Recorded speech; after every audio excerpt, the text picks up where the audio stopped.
Assalamualaikum warahmatullahi wabarakatuh. Perkenalkan, nama saya Rudiansyah, NIM 2015045, asal dari Fakultas Tarbiyah, Prodi Bimbingan dan Konseling Pendidikan Islam. Di sini saya akan menjelaskan hasil dari makalah saya, yaitu yang berjudul tentang konsep reinforcement dan punishment dalam modifikasi. Di sini saya akan menjelaskan materi selanjutnya.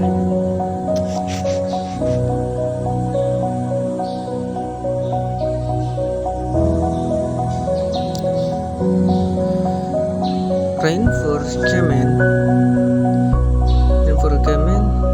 didefinisikan terjadinya perilaku tertentu diikuti dengan konsekuensi langsung yang mengakibatkan penguatan perilaku yang diperkuat melalui proses reinforcement disebut sebagai operant behavior. Selanjutnya, positif dan negatif reinforcement dibedakan konsekuensi. Positif reinforcement didefinisikan sebagai yang pertama, terjadinya perilaku diikuti penambahan stimulus atau peningkatan. Selanjutnya, intensitas stimulus yang mengakibatkan penguatan perilaku. Sedangkan negatif reinforcement didefinisikan sebagai yang pertama, terjadinya perilaku diikuti oleh penghapusan stimulus atau penurunan. Yang selanjutnya, intensitas stimulus yang mengakibatkan penguatan perilaku. Selanjutnya, faktor-faktor yang mempengaruhi efektivitas reinforcement. Yang pertama, immediacy. Sebuah stimulus lebih efektif sebagai reinforcement ketika diterima langsung setelah diperilaku. Yang kedua, contingency. Sebuah stimulus lebih efektif sebagai reinforcer ketika diterima sebagai kesatuan pada perilaku tersebut.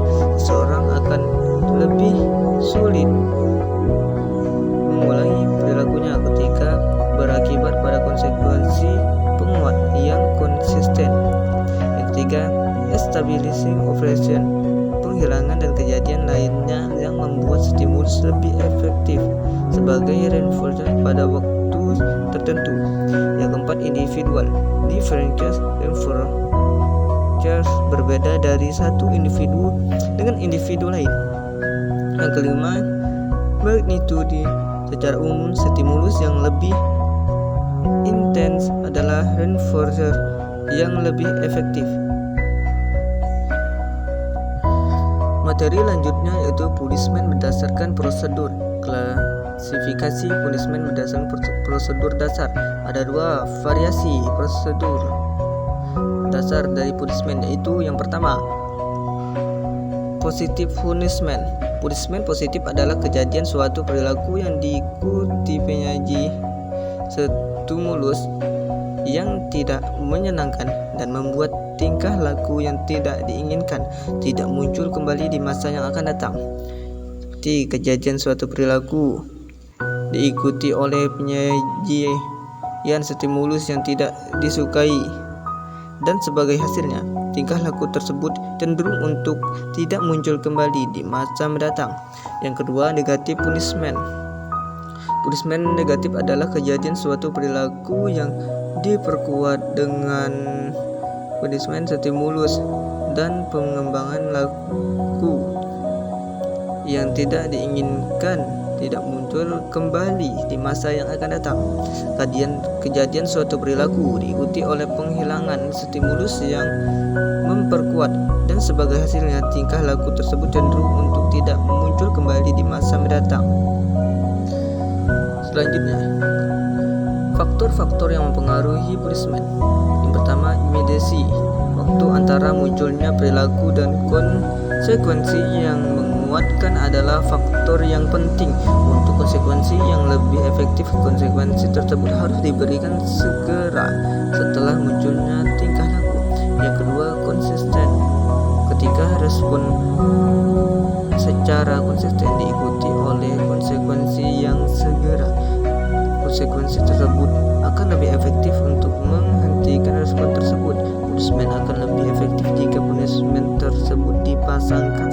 konsisten. Yang ketiga, establishing operation, yaitu adalah kerja yang mengubah nilai sebuah stimulus menjadi sebuah penguat. Contoh, menguatkan pada anak bahwa siapa yang berbuat nakal saat makan malam, maka ia tidak akan mendapatkan penutup. Menjadi kurang efektif jika saat itu anak sudah menikmati 2 atau lebih makanan penutup. Yang keempat, individual difference atau perbedaan individu. Keefektifan pemberian punisher atau hukum akan berbeda setiap individu. Keefektifan punisher juga ditentukan oleh kuantitas punishernya. Mungkin hanya itu yang dapat saya sampaikan. Sekian dari saya akhiri. Wassalamualaikum warahmatullahi wabarakatuh.